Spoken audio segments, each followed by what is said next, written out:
I'm a junior here, majoring in history, but getting endorsement in education. Yeah, my name is BLAINE MORROW. I'm from Grand Island. I'm a sophomore, social science education major. Thanks for coming, everybody. Hopefully we can learn something here tonight. Blow your minds, hopefully. So today we're going to be talking about the 2017 J-term trip that was in Jackson, Mississippi. It's part of Lisa Smith's Multicultural Education class, and usually education majors go into it, but you don't have to be an ed major to be in it. I know we had a couple who weren't. And so we serve as working partners in classrooms in the Jackson Public Schools. And so we were able to absorb Southern history and culture in Memphis, Little Rock, and Jackson. We went to several museums and landmarks, and we got to observe the schools there.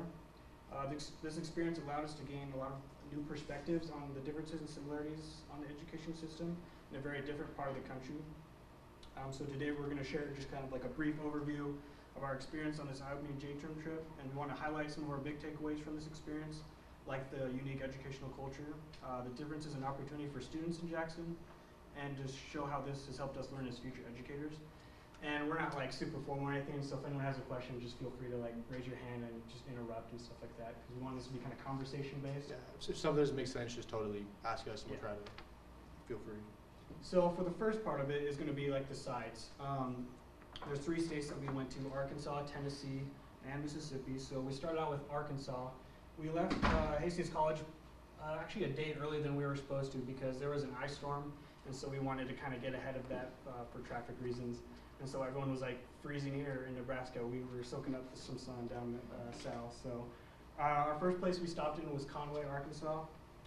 We had a really good barbecue place called the Hog Pen. And if you weren't a huge fan of barbecue going on this trip, you definitely came out of this trip loving barbecue because we hit some pretty great places. So the next morning we drove to Little Rock, Arkansas, and we got to visit the historic Central High School. And there's also a nearby civil rights museum a block away from it. The history behind Central High School is that after Brown versus Board of Education, it stated that schools needed to be desegregated. And so for the first, there was 9 black students, and they were called the Little Rock 9, who were the first black students to go to this Central High School, which was an all-white school, and it was a huge deal. I think the governor called in the National Guard to bar the students from actually entering the school, and this got public or national and international attention because federal troops actually had to come in and force the state of Arkansas to let those kids into the school and to protect those kids from mobs and all sorts of people that gathered right outside. In the museum too, they have little listening stations, and I got to hear an audio history of one of the students, and she was saying how in school she was being physically beaten by a group of students, and the soldier was literally a few feet away from her, just watching. And eventually he actually stepped in, but she asked him, she's why didn't you just stop this at the very beginning? He said, my job here is just to protect your life and make sure you stay alive. And so even though there were soldiers there monitoring it, they didn't always step in or do things that you think they should have been there to do. So there was still a lot of racial prejudice and discrimination pretty rampant, even though they were allowed in the schools. So it was pretty interesting to see that and be there and experience that. Then we went on to Tennessee, so we pushed on towards Memphis. One of the first things we did was visit the Lorraine Motel, which again, a lot of history behind it. There's the motel and the hotel, and they're pretty close to each other. The Lorraine Motel is actually the place where Martin Luther King Jr. was assassinated, and they turned the motel front, it's the same as it's always been, but they turned it into a museum so you can actually walk through there and see the room he was staying at. And this wreath marks right outside room 306 where he was actually killed, and he was right about here is where he fell. And they also made a museum across the street where the shooter shot him from, so you can go to both of those and see kind of both sides of that. So that was pretty interesting to see, and it was just, yeah, it was great. But then after that, we had lunch at Central Barbecue again, more barbecue. It was fantastic too. And the next morning we went through, so this is Beale Street. That night we had some downtime, and we could kind of go do what we wanted. And this is a pretty big attraction there. It's got restaurants, different sorts of attractions and shops. It's a pretty cool place. Anything you can think of, it's probably there. There was also a really cool gift shop. I think it's, or not a gift shop, but a guitar shop. Gibson guitars. I'm not much of a musician, and I don't know much about this, but apparently this is like I don't know, the Cadillac of instruments. It's famous musicians and stuff like that come here to get a Gibson guitar, so that was pretty cool to see. And then we went through Graceland the next day as we were heading down to Mississippi finally. And so we briefly got to saw Elvis's cars collection, see his mansion and his private planes. And there's a really cool wall too right outside Elvis's mansion where everyone can write their name, so that was pretty fun. Then we finally got to Mississippi, and we spent Dr. Martin Luther King Jr. Day with the students from Brown Elementary. This was kind of our first glimpse at the people in the schools that we were going to be observing. And so that was a lot of fun. It was a local daycare program, and so this was prearranged before we got there, but the daycare brought the kids to the college campus, which was close to our motel. I can't think of what the name of it was, but we gave them a quick snack to eat, and they got to play and do all sorts of stuff. And they did basketball and a lot of things. So after that, we had lunch, and they watched a Martin Luther King cartoon to kind of throw in some educational things for the day. And then afterward, we went outside and played with them some more. And I don't know who first did it, but someone was giving a kid a piggyback ride. And so when one kid sees that happening, like all of them want a piggyback ride. So at the end of the day, we were all pretty tired and our backs were a little sore, but it was a great experience. Yeah, definitely one of the highlights of the trip. It was really cool just to hang and play with the kids. Next up, we're going to talk a little bit, just like some background information on the state of Mississippi. Mississippi is the lowest median income state in the United States. The average income is about $35,000. That's about $15,000 less than the state of Nebraska and half that of the highest state. Jackson is the largest city. The average income is about $17,000 and 23.5% of the people live below the poverty line. Population of Jackson today is 172,000 people, but it's been declining since the 1980s when it peaked to over 200,000. This pattern across the country of people who could afford to move out of the cities into the suburbs, or like the white flight that occurred after Brown versus Board of Education, when people didn't want their kids going to schools and integrated schools, they just left and went to the suburbs or whatever. And this happened in Cleveland, Oakland, Kansas City, Detroit, etc., across the country. So what Jackson's like now is kind of a direct result of that. Today, Jackson's racial makeup is about 80% black, 18% white, and 2% other. It's kind of common knowledge and common belief amongst everybody that, like in Jackson, the white kids go to the private schools and the black kids go to the public schools. Like if you talk to teachers there, they tell you that, administrators, all the people at college, like they just, like that was just how it was. It wasn't a big deal to them. In JPS, 97% of the students are African American, so 80% of Jackson is African American, but in the public schools, pretty much everybody's African American. Like teachers would say, if you see a student that's not black, it's probably a teacher's kid or something. Like all black kids go to public schools. It's difficult to find like the racial makeup data for the private schools because that's not something they want to advertise. But we did a little research. Like the three largest schools, the three largest private schools in Jackson. Jackson Academy is 95% white. Hillcrest 83% white. Jackson Prep is 97% white. Like that's really how it is down there. This is a direct reflection of what's called segregationist academies that were opened by like white parents during integration didn't want their kids to be in integrated schools, so they'd open up like, private schools just to keep segregation going. And that was a thing, that's been a thing in Mississippi all the way along. Although today that's kind of considered like a thing of the past, there's still at least one school in Mississippi. Carroll Academy in North Mississippi is funded by the CCC, the Council of Conservative Citizens, which is a white supremacist group, and that's an all-white school. So yeah, it's definitely a different world down there.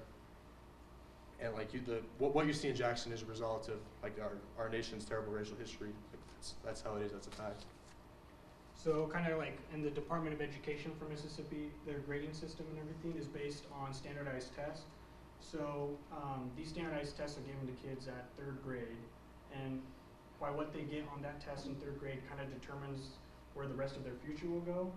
So already by 3rd grade, it's already being determined whether you're going to be successful, you know, through the education system or not, which is kind of mind-blowing to think, because at 3rd grade, how much are you going to actually like know? And so each district and school is also given a letter grade, and this is posted at the entrance of the school. So there's A, B, C, D, and F, and that again is also based on standardized test scores. So in Jackson Public Schools, solely in Jackson, there's 30,000 students with 61 schools.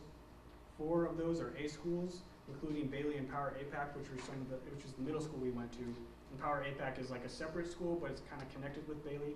That's more of like your liberal arts, I guess you could say. They have theater there, strings, that sort of thing, not really kind of math, science, anything like that.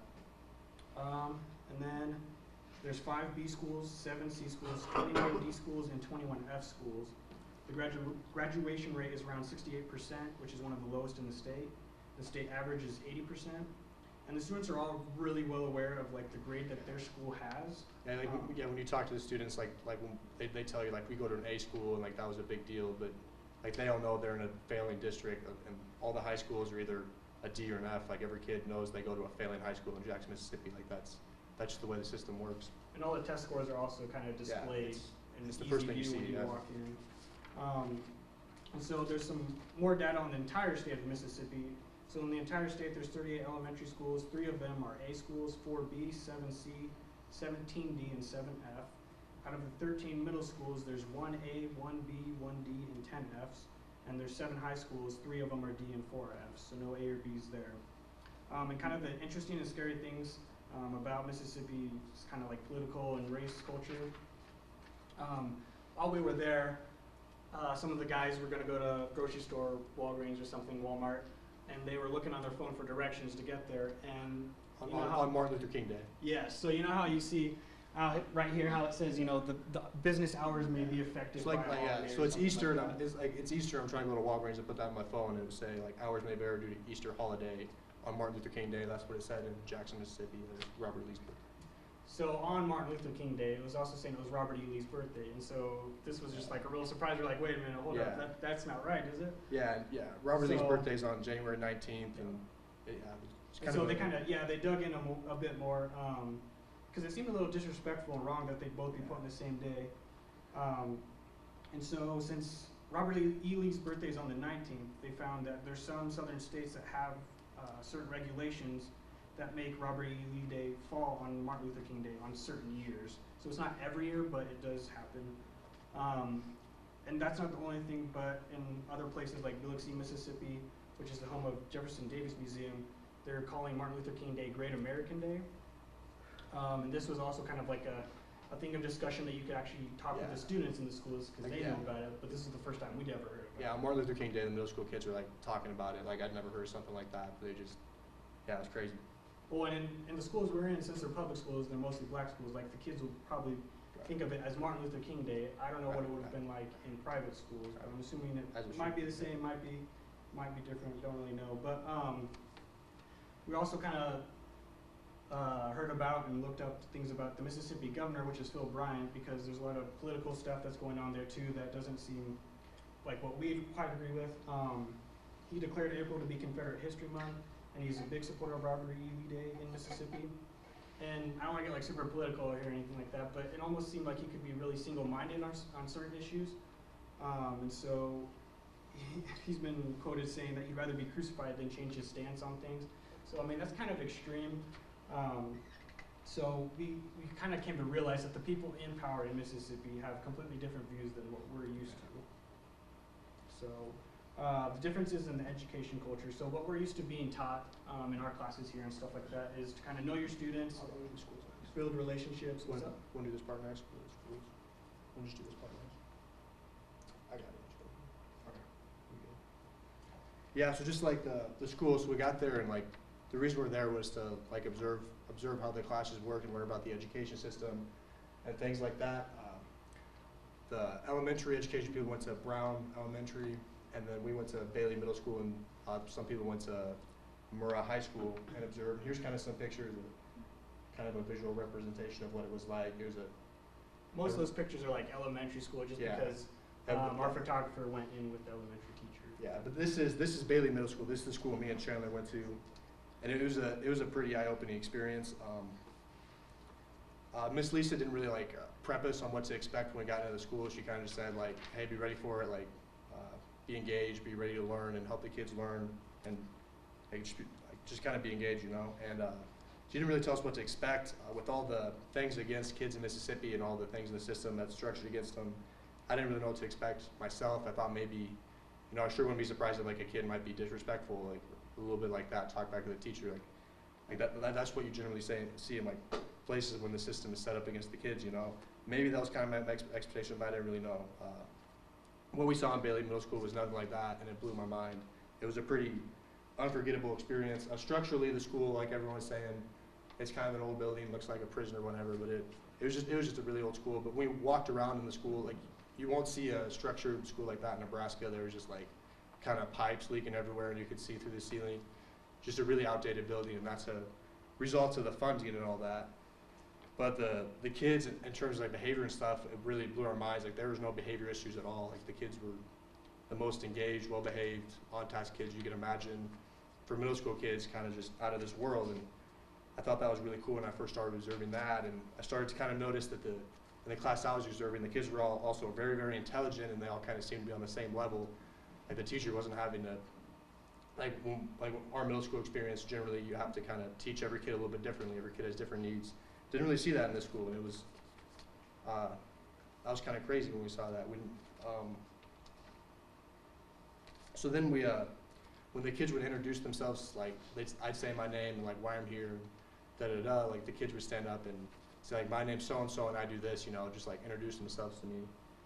And I was just blown away. Like a kid would say my name's so and so, I play cello and I do ballet and like I do visual arts, and they all did it at this place called Power APAC down the street, and like literally every single kid in the class had this like amazing skill. Like they're 13 and literally like half the class was playing viola or something.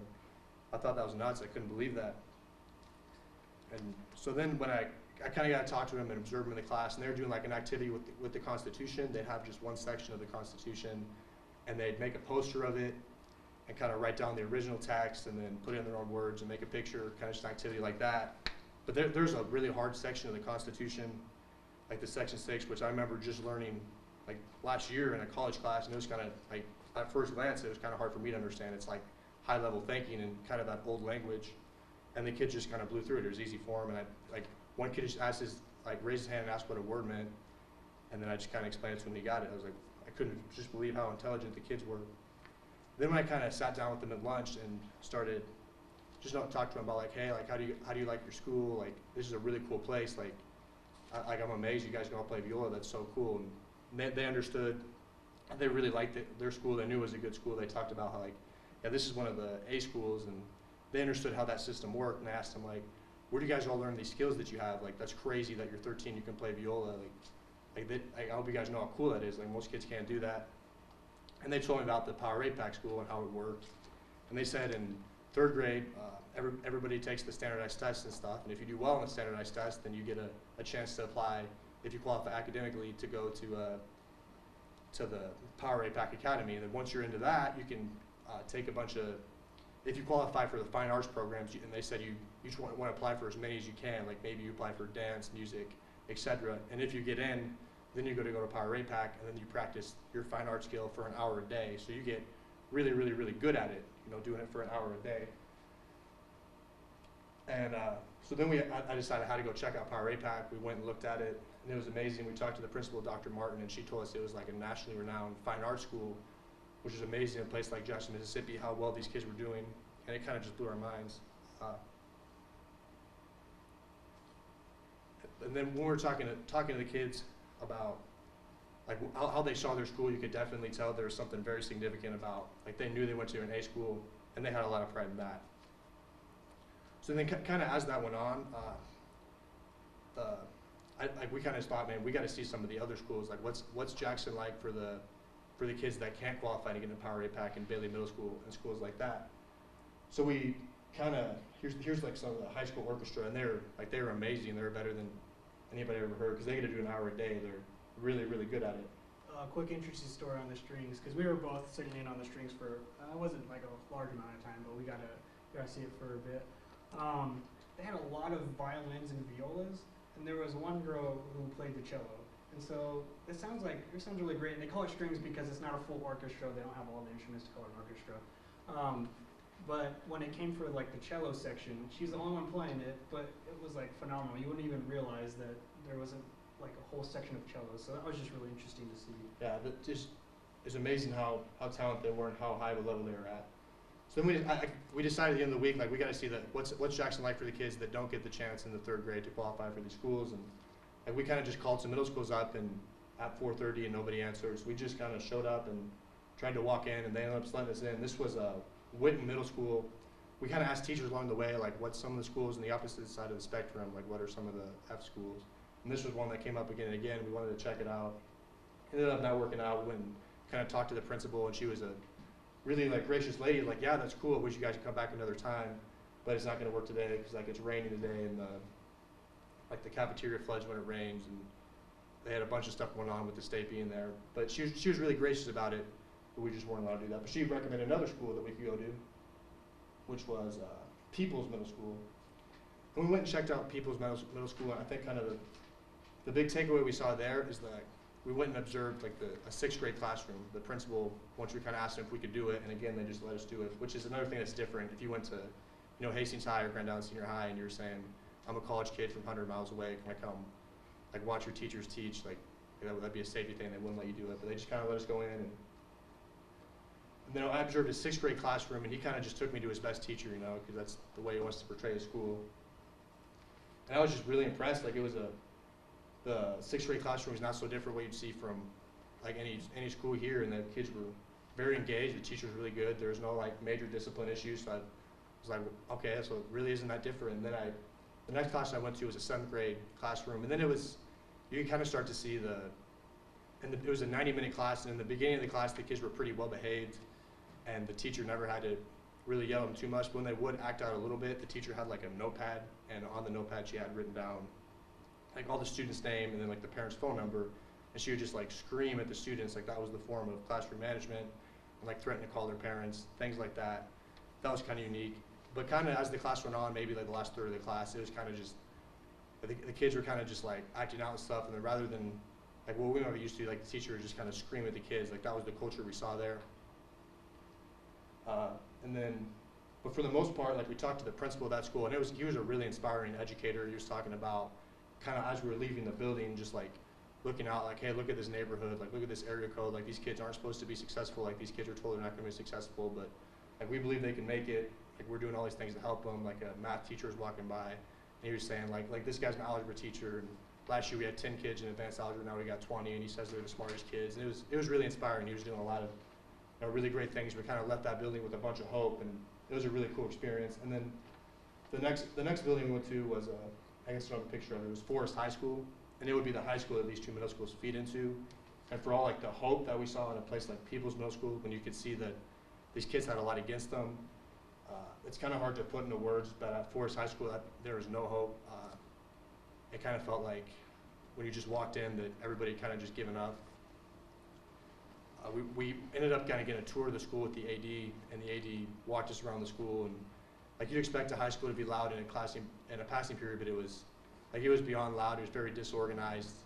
It was kind of just felt confused the whole time we were there. Like while we were walking, like a kid was kind of just laying outside the classroom, and like he was like, hey, like knew his name, like, buddy, why don't you get to class? And he was like, oh, I'm not feeling it today, and we just kind of walked on. And just a lot of the comments he made were interesting, talking about how like you guys don't want to see one of the freshman classes here. If you saw that, you'd never want to be a teacher. Like we'll take you to a senior class. Like by then, most of the kids are either in jail or dropped out, et cetera, things like that.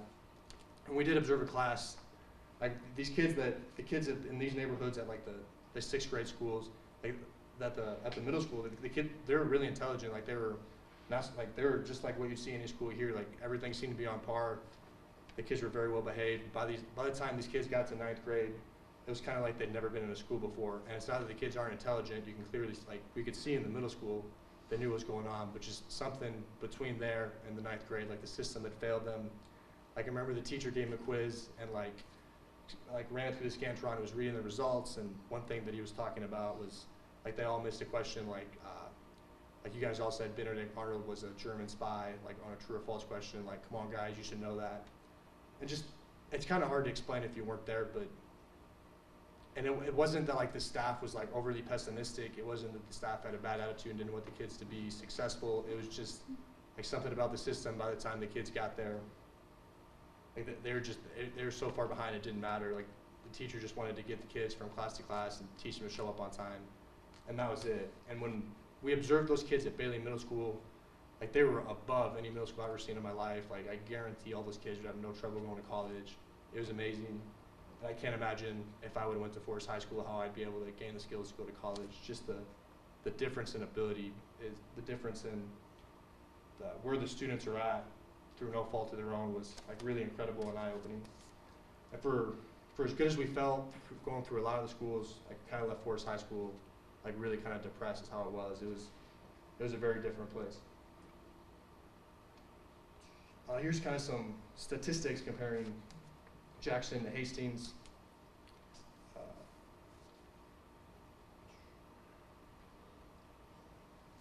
Where we at, Chandler? One of the biggest things here on this is just kind of like the poverty rate, because Jackson is a pretty impoverished area. There's a lot of people there, so I mean that makes, you know, that affects a lot of things.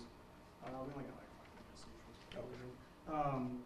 So our big takeaways is that there's amazing things happening at Bailey in these schools. A lot of these kids have a really big sense of like school pride. They really care. They really want to be there.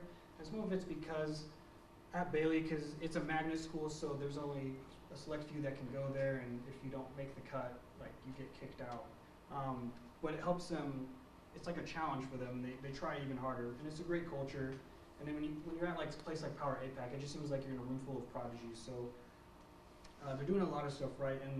But we also noticed that being labeled an F school has a lot of impacts, because if you see yourself as kind of being at one of the worst schools in the area, you don't feel like you can achieve anything, and so you don't even try.